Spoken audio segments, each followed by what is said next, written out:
정치는 뭐라고 얘기하냐면 위민지학이라 그래요. 백성을 위하는 공부. 요거는 좀 떨어지는 공부래. 말은 진짜 내가 이런 놈들 내가 진짜 싫어하거든. 딱 정치인들이 나는 이런데 이렇게 번잡한 거를 싫어하지만 국가와 민족을 위해서 국민들이 요청하기 때문에 나왔습니다 라고 하는 거하고 똑같은 얘기예요. 왜 이렇게 이래서 여기에 이제 위기제약 자기 수양 공부가 중요하대. 여기에 이제 또 그 저주에 빠진 사람들이 퇴계 이황같이 저렇게 쩌리들은 거기에 또 속아가지고 그렇게 지도 살고 있는 거예요. 그게 진정한 공부 아니야? 라고 생각을 하는 거예요. 그게 동아시아가 망하게 된 가장 결정적 이유가 이런 학문들 때문에 그렇습니다. 그러니까 정치인인데 자기 수양 중심으로 한대. 야, 그러면 네가 나오면 안 돼. 예, 정치인인데 도덕적이야. 제가 얘기하잖아. 나는 트럼프를 왜 긍정적으로 평가하느냐. 메시지가 너무 선명해. 이 사람은. 나는 딴 거 됐고 미국 국민들을 위해서 내가 돈을 벌어올 거야. 주변을 다 좁혀가지고 돈을 삥을 뜯어서 국민들 통장에 꼽아줄 거야. 그 얘기예요. 메시지 진짜 선명하다니까. 그러니까는 무슨 전 세계의 평화와 안정을 위해서 이런 거 얘기 안 해, 이 사람은. 그러니까 미친놈이지. 최고의 힘에 있는 사람이 그렇게 얘기를 할 수 있느냐? 야, 참 대단한 거요. 손정희 씨가 투자한다 하니까 600조 얘기하니까 1000조? 빈살만도 600조, 1000조. 캐나다에 25% 관세 이런 야, 대단한 사람이에요. 어디 가까운 데부터 친한 놈부터 삥 뜯어서 국민들을 위해서 통장을 두둑하게 늘려주겠다. 메시지 진짜 선명하거든, 이 사람은. 근데 정치인은 저는 그래야 된다고 생각하는 사람. 정치인이 도덕적이라고 하고 윤리적이라고 하잖아요. 그러면 개판됩니다. 왜냐하면 이게 이제 뒷구멍으로 호박씨 경우가 굉장히 많거든. 예, 굉장히 많거든. 근데 주자가 얘기하는 건 그거예요.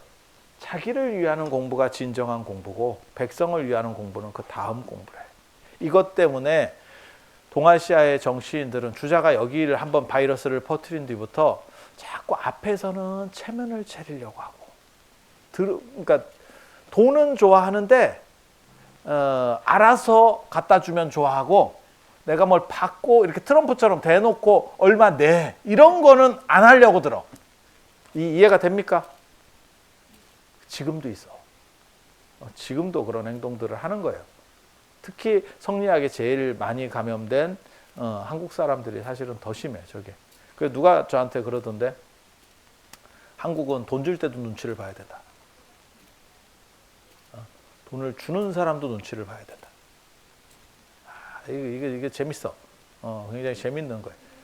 근데 그러니까 도덕적이려고 하면서 동시에 돈을 좋아해. 동아시아는 현세적이기 때문에 물질주의거든요. 정신주의 아닙니다. 동아시아가 유럽보다 정신주의적인 부분이 배점이 더 낮아요. 동아시아가. 그래서 자본주의에서 성공할 수 있었던 거고. 이유가 다 있어요, 이게. 그리고 요렇게 주자 같은 사람들이, 요 맹자도 이런 식으로 얘기하거든요. 이 주자나 맹자 같은 사람이 요따구로 얘기하는 바람에 요게 이제 원래 맹자가 얘기할 때는 아무도 안 들었어. 저런 미친놈 이러고 끝났는데 주자가 얘기하면서 저게 이제 먹히기 시작하거든요.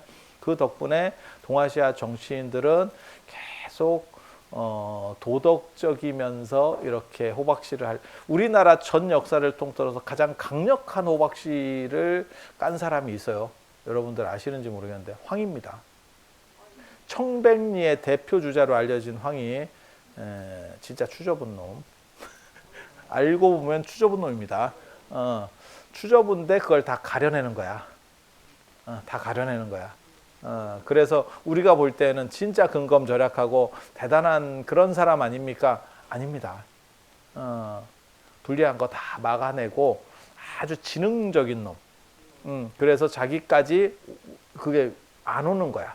왜? 앞에서 쉽게 말해서 조폭으로 얘기하면 행동대장이 다 책임을 어느 정도 지게 해가지고 손절시켜버리는 거지. 그래서 나는 아니야. 이렇게 가는 황이 진짜 나쁜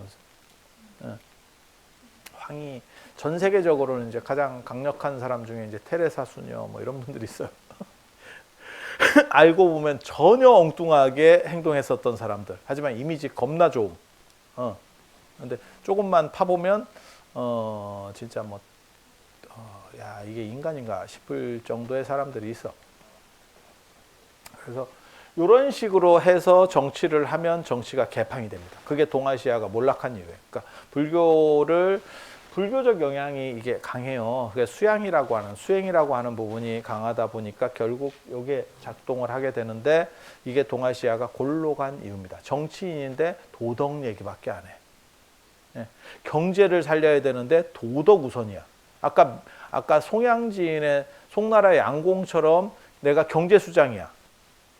그런데 그런 식으로 행동을 하잖아요. 국가가 골로 갑니다. 우리도 대통령 되면 뭐 하냐면 외국 가가지고 선심을 써요. 이게 비즈니스를 해서 국민들을 위해서 뜯어와야 돼. 뭔가를. 근데 그게 아니고 뭐 유엔에 가서 우리가 분담금 좀 더 내겠습니다. 유네스코 분담금 좀 더 내겠습니다. 이거 선심 쓰고 온다니까 이것들이. 그게 아니고 그래서 제가 트럼프 같은 사람이 우리나라 대통령이면 괜찮겠다라는 생각을 하는데 걔네는 불리하잖아요. 탈퇴야. 기후협약 탈퇴. 돈 들어가고 이러면 탈퇴. 미친놈이긴데 굉장히 재밌어. 그래서 이 위기지약. 근데 주자나 맹자는 왜 위기지약을 얘기했는지 아세요? 지가 성공을 못해. 지가 이 자리로 못 간다니까.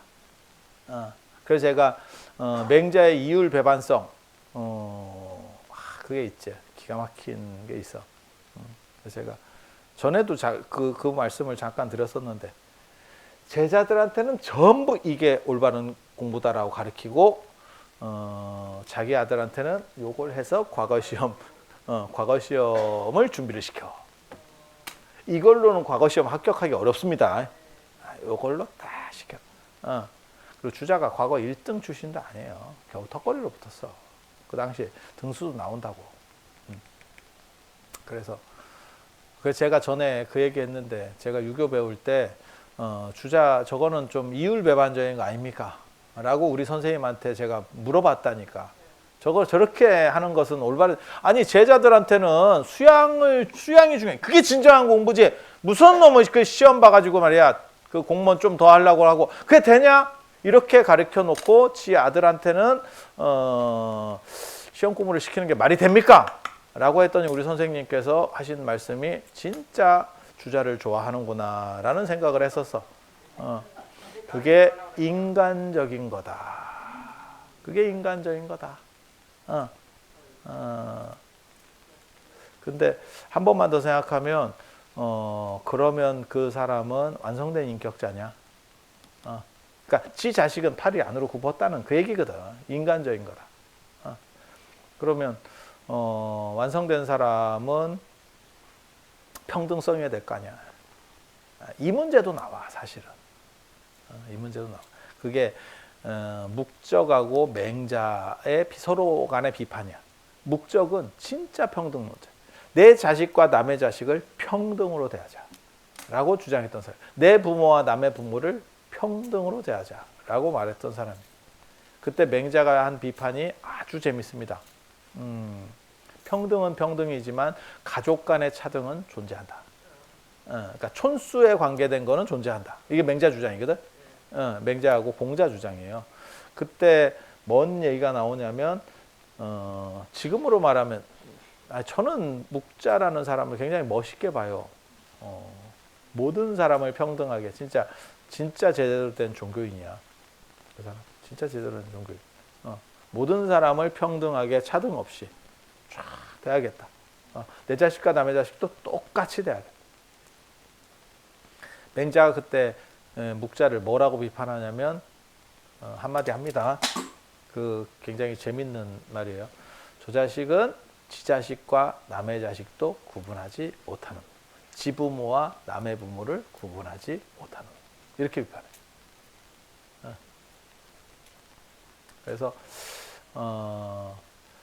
기본 평등은 주장하지만 가족이라는 혈연에 의한 차등을 주장하는 게 사실은 유교 문화의 특징 중에 하나예요. 그래서 지금도 남아 있는 가장 큰 게 뭐냐면 혈연이지, 혈연. 그리고 부모는 자식 앞에 무너진대. 자식 앞에 무너진대. 뭐가 문제 생기면, 자식이 문제 생기면, 그래, 억장이 무너질 거야. 나 그런 생각 해봤는데, 저 예전에 그 땅콩 회항 사건 터졌을 때, 얼마나 내 딸이 그렇게 하니까, 그 아버님이, 결국, 뭐, 그게 꼭 원인은 아니었지만, 얼마 뒤에 돌아가셨거든. 그 양반이 돌아가셨거든. 근데 나는 그게 충분한 영향을 미쳤을 거라고 생각해. 그러니까 자기가 맞았으면 오히려 버텼을 수 있는데 자식이 맞으면 그건 부모 마음 아닐까? 응? 부모 마음 아닐까? 그리고 아마 조국 씨도 비슷하다고 생각을 해요. 그게 아마 딸이 맞는 게 근데 그 자식 마음하고 부모 마음하고는 좀 다른 것 같더라. 저는 그 생각은 했어. 아니 제 생각이 꼭 올바르다라고 얘기하는 건 아니에요. 부모 입장에서는 그 자식이 그렇게 당하는 게 굉장히 짜증이 났을 거야. 근데 자식은 또 그것 자기 때문에 부모가 들어가는데 또 멀쩡하더라고. 멀쩡한지 멀쩡한 척을 하는지는 정확하게 모르겠는데 그냥 드러나는 바로는 또 이게 자식과 부모의 그 내리사랑의 문제인가? 라는 생각은 들어. 예전 같으면 부모가 저렇게 나 때문에 저렇게 곤란을 겪는다라고 하면 사실은 엄청난 자숙이 들어가거든. 그렇지 않을까? 그냥 숨만 쉬고 살아야 되는 거 아니요? 근데 또 상황이 다르더라고요. 그래서 이 가족 관계도 재설정이 존재하는구나. 그리고 예전에는 여러분은 어떻게 생각하시는지 모르겠는데 유교에서 말하는 거는 치사랑이에요. 치사랑. 내리사랑이 아니고 치사랑. 치사랑을 효라고 하는 거죠. 효를 무지하게 강조하죠. 근데 지금은 사실은 효라고 하는 게 어느 정도 이상은 다 해체됐죠. 해체됐죠. 그래서 현대까지도 여러분들이 선택을 하든 안 하든 내가 인지를 하든 안 하든 사실은 저 유교적인 흐름들 그리고 맹자의 저주, 주자의 저주가 지금도 존재해요. 그래서 그거를 읽거나 문화적으로 이렇게 익숙하기만 해도 그 부분에 대해서 사람이 반응을 보여요. 그러니까 문화권적 에너지라고 하는 건 사실 그렇게 작동하는 거거든. 자, 들어서 감사합니다.